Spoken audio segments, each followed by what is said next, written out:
দেশের প্রচলিত শ্রম আইনে যৌন ও গৃহকর্মীদের শ্রমিক হিসেবে স্বীকৃতি প্রদানের সুপারিশ করেছে নারী বিষয়ক সংস্কার কমিশন।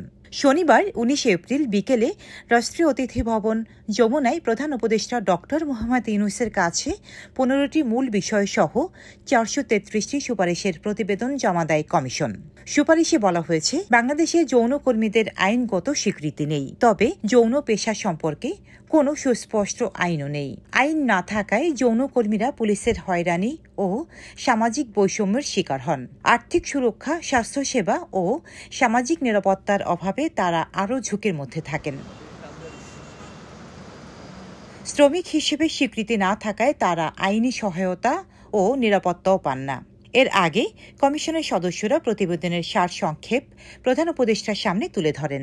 সুপারিশগুলোর মধ্যে আরও আছে সংসদীয় আসন সংখ্যা ৬০০-তে বৃদ্ধি করা, যেখানে প্রতিটি নির্বাচনী এলাকায় একটি সাধারণ আসন এবং নারীদের জন্য একটি সংরক্ষিত আসন থাকবে।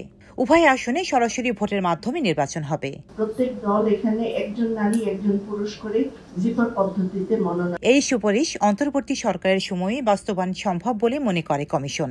এতে বলা হয়েছে, জাতীয় সংসদে উচ্চ কক্ষ করার সিদ্ধান্ত হলে ৫০% আসনে আনুপাতিক হারে বিভিন্ন রাজনৈতিক দল যে নারী পুরুষ প্রার্থী দিবেন তা জিপার পদ্ধতিতে মনোনয়ন করবেন, যাতে প্রত্যেক দল থেকে সমান সংখ্যক নারী ও পুরুষ মনোনীত হয়।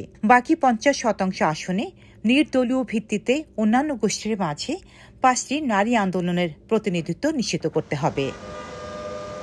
রোজিনা রোজি, দেশকাল নিউজ।